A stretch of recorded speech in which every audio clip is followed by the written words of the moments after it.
Welcome. This is Scott Cooper from Andreessen Horowitz, and we're here with Ron Gill, the CFO of NetSuite, among other phenomenal accomplishments in his career.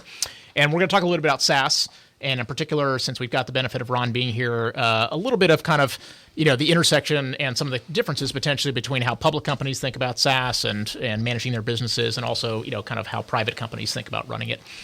So maybe just to get the conversation started, let's talk a little bit about kind of the valuation environment today. And, unless you want to, you don't have to tell us whether you think, things are wildly over or undervalued, but probably at a more, high level kind of, what's the argument for why SaaS businesses actually, ought to have valuation premiums relative to kind of what their traditional, subscription or perpetual license businesses have? Right. Yeah. I think there are some fundamental reasons why a dollar SaaS revenue is more valuable than a dollar of non-recurring revenue. I mean, there's the fundamental aspect that it recurs is valuable. So that's probably the first thing I would say is just the annuity aspect is so valuable. If you look at a company like NetSuite, at a high retention, low churn SaaS company, and you do a cohort analysis, you get a year over year increase in value of the entire install base of customers.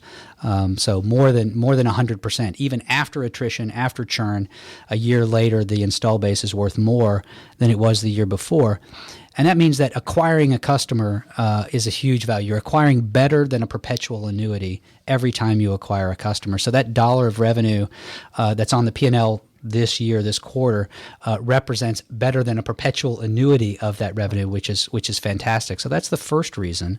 The second reason is really because that annuity is not very expensive to maintain. A company like NetSuite has a gross margin on recurring revenue that's 86%. So it's a very profitable annuity. The portion, the biggest portion of SaaS P&Ls is spent on sales and marketing, but I would argue that is being spent on acquiring growth. And a small portion of sales and marketing is going to maintaining that annuity. And so what we see is that whenever a SaaS company turns down the growth, we get profitability and cash flow falling out of the model very quickly, very dramatically. For NetSuite, it was 2009, the worst recession any of us have ever seen. Revenue growth slowed for recurring revenue slowed from in the 40s to about 16% in 2009. But that was the year we became net income positive. That was the year we became operating cash flow positive. That was the year SuccessFactors became operating cash flow positive. In the middle of the worst recession any of us have ever experienced. And it's because nobody in 2009 was planning for 40% growth the following year. Everybody was in a much more conservative place then. And in that environment, all of a sudden you get profitability, all of a sudden you get cash flow. So I think that's the second reason is that I believe that the SaaS companies really are inherently quite profitable, quite cash flow generating, and that the profit and the cash flow is being used currently to purchase future growth, to purchase more of those better than perpetual annuities, which is certainly worthwhile. And then the third reason I think that the SaaS company valuations are high, that makes sense, is there is a fundamental transformation taking place. I lived through the mainframe to client server transformation that happened in the 90s. I was at SAP when R3 was coming out and sort of taking over the world then. Nobody survived that transition. It was just a architectural, just a technical transition from a mainframe model to a client server model. There was no business model transformation. It was perpetual license to perpetual license. And yet no vendor survived that transition. You ended up with all of the three-letter acronyms, ERP, CRM, supply chain management, all of those emerged in the client-server market with nobody really making the transition from mainframe to client-server. And I believe very much that that's what's happening again. That's what I believed in when I came to NetSuite in the first place, and I really see that happening. So I think the third reason of the high valuations in SaaS is because there really is a transformation, and I really believe that the SaaS companies really are going to take over a lot of the markets. It's a much harder transition this time. It's not just I need to build a similar solution on a new architecture. It's I've got to do that and transform the business model from everything up front to deferred over time, and that's a very hard transition for companies to make. So I think a lot of the SaaS companies are really going to take over the space that they're entering. Yeah, so that's interesting. Maybe just to tease out a couple of those things. So, one thing that you mentioned, right, is this idea of the inherent leverage and scale in these businesses, and that sales and marketing expense, which is really kind of a forward-looking measure of where you think the growth can be, is a lot of what, when people complain about, gee, these SaaS businesses are great, but we're not seeing anything drop to the bottom line. It sounds like, one of the things that you believe is we could inherently get these businesses profitable tomorrow if we decided we didn't want to grow at 25 or 30 or 40% a year. And so the leverage is there. It's just that the future growth opportunity is so high that, the investments in sales and marketing are scaled so that we can actually get to what we think is long-term market dominance in these companies. Yeah, that's exactly right. And you certainly want to make sure that you're investing in such a way that you're getting the yield. So there's a whole bunch of other metrics that you're going to use to make sure that the money that you're spending in sales and marketing is doing what you're trying to do with it, and it is turning on a bunch of perpetual. Or better than perpetual annuities. That it is really yielding as it has before. Maybe even that yield's increasing. You don't want to be just spending money foolishly. So you're going to use other metrics to tell that. But fundamentally, if you're looking at the sales and marketing expense on the P&L of a SaaS company, you're comparing that to the revenue this period on the P&L of the SaaS company. You're comparing the wrong thing, right? You're comparing an investment that's being made in future annuity to a revenue that's just today. If you have an extremely successful quarter in SaaS, you may turn on a lot of annuities. You'll see none of that in the P&L in the quarter that you do that. Yeah, that makes sense. I want to come back to the metrics comment you made earlier because I think people would be interested to hear about that. But one other comment I would just also mention is. You described, obviously, what's different this time, and you mentioned kind of the transformation from mainframe to client server, and now obviously from client server to cloud. And clearly there is a technological transformation, as you talked about, which is, how do you think about the architecture? How do you think about multi-tenancy?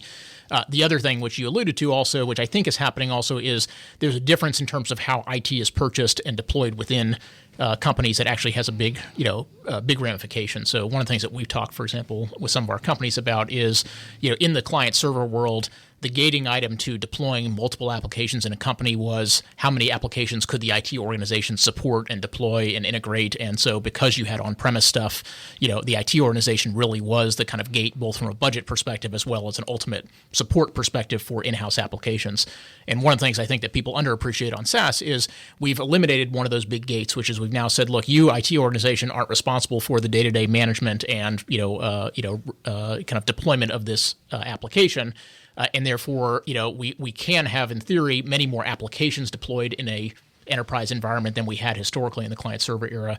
I think that also, in some respects, causes budgets to get, moved out from the CIO into departmental level things, which allow kind of bottoms up selling. So I'm curious whether, as you think about your business, you think that's a real transformation, and, does that mean that we ought to expect over time, just more applications in the SaaS world in an enterprise than we had historically seen, and kind of, broader dislocation of budgets potentially from centralized purchasing much more out to departmental level purchasing?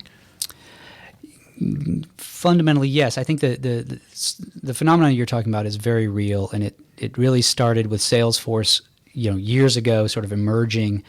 Initially not even the head of sales, initially somebody down in the sales organization, emerging that person as a buyer of IT when that person had never been a buyer of IT before.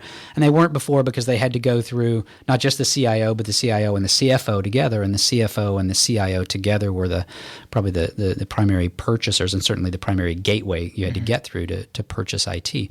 So you get an emergence of a new buyer there, and certainly then they're making decisions differently. They're getting more point solution oriented, and you're exactly right. You don't need the IT department to then maintain that solution, especially if it's a true multi-tenant SaaS model where you're constantly running on a current version and where customizations can be perpetuated through multiple versions without additional work. There's a much less need for the IT department there. So I think that absolutely continues. We're seeing the emergence of additional buyers in the organization as the head of HR, the head of marketing emerge as buyers as well. So I definitely think that phenomenon is true. At the same time, I wouldn't completely eliminate the need for the IT department there. Certainly maintaining integrations between systems, I think that can be underestimated. There's, SaaS systems in terms of a multi-tenant SaaS system being constantly updated itself, not requiring a re-implementation when there's a major upgrade, that type of thing, wonderful. But fundamentally, if you integrate two of them, somebody will have to maintain that integration. Somebody will have to do that integration, and somebody will have to maintain that integration. And there's no guarantee that as you upgrade the two systems that you don't break that integration. Right. So you don't completely get away from it, but certainly in terms of the scale of the IT function needed to do this, it's vastly different. I think you're right. Yeah, the IT organization, I agree, is not going away. The nature of what they do might be changing, which is more heavy emphasis, to your point, on integration, and also things like security, user administration, stuff like that might be more relevant. So let's come back to kind of the one of the fundamental concepts we talked about, right, which is the idea of sales and marketing and investing in the future for growth, and that when you look at the P&L today, obviously you might be people might be over extrapolating in terms of what the actual expense base is relative to what the growth opportunities are. Right. How do you? So we've talked a lot about metrics, and I'd love to hear how you guys use them. So there are metrics, at least in theory, that are supposed to help inform that decision process, like things like CAC and LTV and what the relative ratio is between those. A lot of commentators talk about kind of these magic numbers, right? Which is what's the kind of magic triangle for how these things should look at. As someone who obviously kind of manages a public SaaS company. How do you think about those to help inform decisions about investing in sales and marketing, and kind of how slavish or not do you get to magic numbers versus kind of understanding the underlying economics that you're dealing with? Sure, and in one sense, I'm a big fan of that fundamental metric, the LTV, so the lifetime value of the customer compared to the cost of customer acquisition. I'm a big fan of that metric because I like how holistic a metric it is. I think it captures, because it has within it the gross margin on recurring, which really speaks to the architectural efficiency. It speaks to the quality of the operations team. It has in it the retention number, which of course speaks to your ability to satisfy customers, your ability to keep customers. It has the sales effectiveness metrics in it. What does it cost to acquire a customer? And so because it has so many of those, which are such core SaaS success metrics sort of rolled into it, I'm a big fan of the metric overall.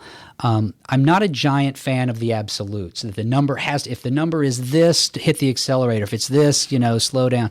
I'm not a big fan of those necessarily, because I think there's just too much variety in models, and there have been too many times when somebody's been able to build a base and then shift and turn on something in a very dramatic way. The way we use those metrics internally is, first, we certainly measure them longitudinally. We're always looking at ourselves against our past with almost any metric we do, and trying to get better at what we've done. And so is the metric tracking better than it's been in the past? Do we know how to make it track better in the future is probably the fundamental way we use almost any metric. So longitudinally.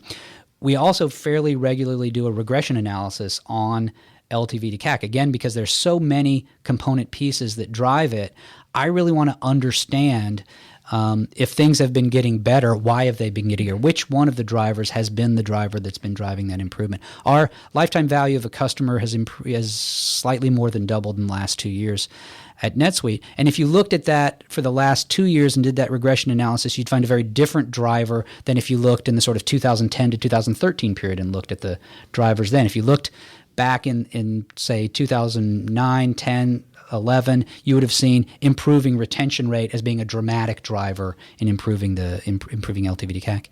And then we could see that was getting very, very good. It was probably getting as good as it could. The remaining churn that we had is primarily companies going out of business, companies getting acquired, things that are going to be very hard to address with a better product or better support. And so you start to look for what's going to be the next lever. I know this one can't take me to the next step, where the lever is going to be. And if you looked more recently, you'd probably see average deal size as being a significant lever. And so we're constantly doing a regression to sort of see what are the drivers that are moving the needle today. We do a sensitivity analysis to see where could I get the most bang for the buck by tweaking something now. And so that's the way we use those metrics.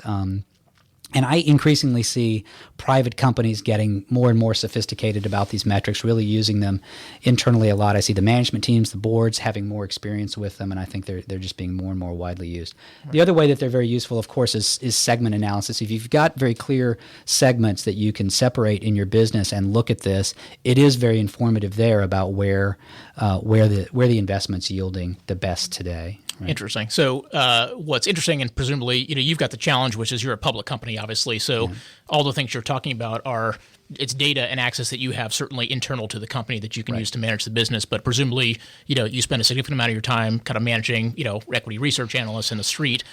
How do you kind of compare or contrast, or what are the things that they care about that they're looking to for measures of health of the business, whether those are things like deferred revenue or other aspects? How do you think about kind of managing both internal metrics that you haven't yet, kind of, or probably can't really in a very, logical way expose to the street versus what the street can actually access by looking at your financial statements and trying to conclude about the health of the business? That's right. And certainly, internally, you're going to be much more granular, much more detail than you're going to be externally. Both because of just the information that's visible externally and because of probably the appetite for digesting that information. So externally, it's really evolved that the street pays a lot of attention to calculated billings, for better or worse.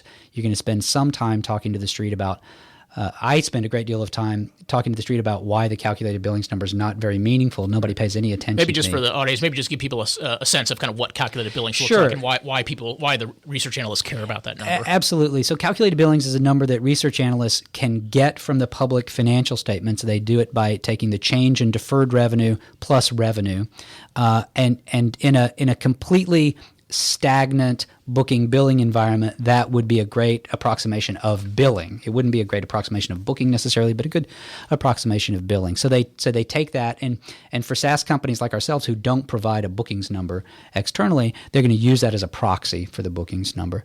But it gets affected in strange ways by billing term. It gets affected. We have made an intentional effort to do, for example, more time and materials professional services work. And we make that decision because it's the right decision for the business, because the way those projects are managed work better for that type of project. The result is, though, that fixed price projects are billed up front, time and materials projects are billed monthly in arrears. They look very different from a calculated billings point of view. Revenue. Frankly, we don't care. We're going to manage the business the right way we think for the business. Sure. But it means I need to do some explaining sometimes as to how those things impact what can be seen externally, which is calculated billings, from deferred revenue. Yeah. Do you think there's a scenario? Do you think there's a scenario in the future as SaaS becomes, presumably more mainstream as a software platform, that the actual public metrics change or God forbid, but maybe GAAP actually figures out internal metrics that the companies use actually might become ought to be standardized and ought to be external GAAP metrics that people can use for the business? Or do you think that's just a crazy idea? It's a good question.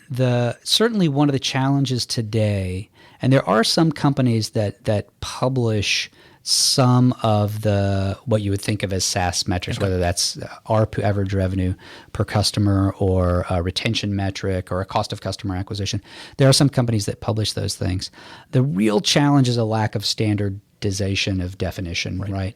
And so, I think the good news is as long as people are intellectually honest, they can define those metrics in a way that makes sense for their business. They can define the churn metric in the right way for their business. So for us, we only ever look at a dollar-based churn metric, for example. Never look at a customer-based churn, because we have customers anywhere between a few $1,000s a year to several $1 million a year. The churn rate's significantly higher in the smaller customers, again, because going out of business and getting acquired is the number one and two ways to churn. And so to look at a customer count churn is not particularly meaningful. To look at a dollar churn is meaningful. For a different company, though, maybe the customer count number way would be right. So you're able to define those metrics in the way that makes sense for your business. The challenge with having to file them publicly is a lack of standardization, right? And so I don't know, because they are directly financial, so they don't impact the statement of operations, the balance sheet, or the cash flows in a direct way. I'm not sure whether we'll get that standardization, but that's the challenge. Where companies have filed those today, they typically come with several sentences of explanation of how the calculation is done, and it's often still not clear how the calculation is done. And there's a real the danger of having complete diversity of calculation method for something that everybody gives the same name, and it's actually more confusion than clarity. Yeah, this is the fundamental challenge, of course. Ron, one of the things that at least we look at a lot in this market is you mentioned kind of the transformation from mainframe to client server and kind of, that there was a lot of companies that couldn't make that transition in part because of the architectural changes. And we've been talking a little bit this morning about how significant the architectural changes are from client server to SaaS, as well as kind of the sales and go-to-market motions that happen in these companies. When I look at kind of a lot of the big incumbent players out there, whether it's an Oracle or an SAP or others, and they're competing, against, market segments that NetSuite and others have, how do you think about kind of, if you're inside those companies, how difficult is it to move the business from a perpetual license business to a SaaS business? How do you think about engineering cycles? How do you think about sales cycles? What are some of the kind of, if you were running those companies, how would you actually manage a transition like that, if at all? Yeah, it's a really interesting question. I think it really is a difficult transition.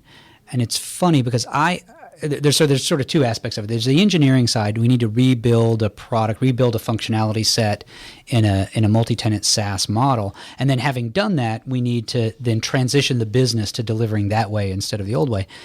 And I had been thinking for so long that the engineering part of that was the easy part, and that these are big technology companies. They know how to develop software. They'll develop cloud solutions, and then they'll really be challenged on the sales side. I've been largely wrong about that because it's taken much longer than I expected for those companies to really come up with good cloud solutions. We see a lot of acquisition, but we don't see a lot of perpetual license companies really growing solid cloud solutions in-house. Once they have cloud solutions, then the real challenge becomes how do you transition the business? And that's the difference. The last time this happened, just an architecture change, no change in the fundamental licensing model. Now you've got the architecture change plus a business model change such that a deal that sold last year for $100,000 that hit the P&L the quarter that you sold it now shows zero on the P&L and is going to show $8,000 a month for the next 12 months. And so it's very difficult to manage, especially for a public company, that transition. And it's very difficult. Everyone always wants to say, how do I incentivize my sales rep to get through that transition? And the first question you really need to get crystal clear on is, what exactly do you want? Because usually the conflicted part of the organization is actually much higher than the sales rep. So do the CEO and CFO really have a clear understanding of how much of the business they want to transition, how fast? Right. Because that's very much going to affect the way the earnings calls look for some time. If they're crystal clear on that, then I think it's fairly straightforward to give incentives to do that to the sales organization so they make the transition. But it's the challenge to get crystal clear on exactly how fast you want to make the transition because it's a painful transition. Right. Maybe just one more question just on that topic, which is around sales commission and sales organization. So, in a SaaS model, obviously, where there might be a tendency for people to want to do multi-year deals, either coming from the customer side or from the sales side. How do you at NetSuite, or how do you think about kind of in the canonical case, what's the right compensation, structure for sales guys? How do you think about separating potentially, hunters from farmers, in the, kind of overall, scheme? Right. So we primarily measure our sales, measure bookings on annual contract value. Okay. And so we're gonna look at we do primarily 1-year deals, but even when we do a multi-year deal, we're really going to look at its 1-year value, and there's no reason for me to think of a 3-year deal as more valuable than a comparable 1-year deal. Our retention rates are very high. We're going to get the second and third year, even if it's not locked into that initial contract. So that's the way we look at the business. We very much use 1-year contract value as the way to measure things. That is the fundamental basis for sales comp as well. That's the commissionable amount. That's what quotas are set on. So new business reps are really there to sign up new accounts. They'll own that account for a certain length of time to make sure the customer's up and live and happy, and then we're going to hand it over to an account management rep. Different compensation model for an account management rep to keep customers happy in the long term and keep that renewable base going.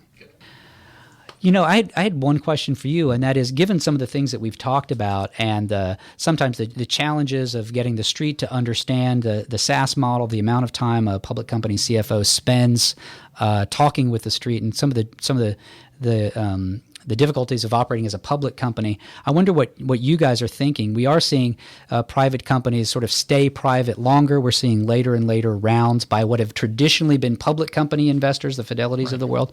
I wonder what kind of advice you're giving your portfolio companies in terms of when they should be thinking about going public and how compelling it is to be a public SaaS company. Yeah, it's a really good question. And, right now the advice we're giving our companies is in general, quite frankly, is to stay private, as long as they have access to the capital resources that they need to grow the business in the private markets.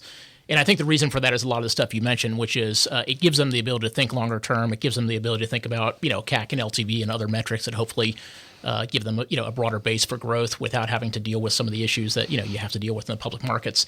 I think the reality of it, though, is at some point in time, kind of the companies will go public, probably for a couple reasons. One is that we do think at some point there has to be a more formalized liquidity market, particularly for employees.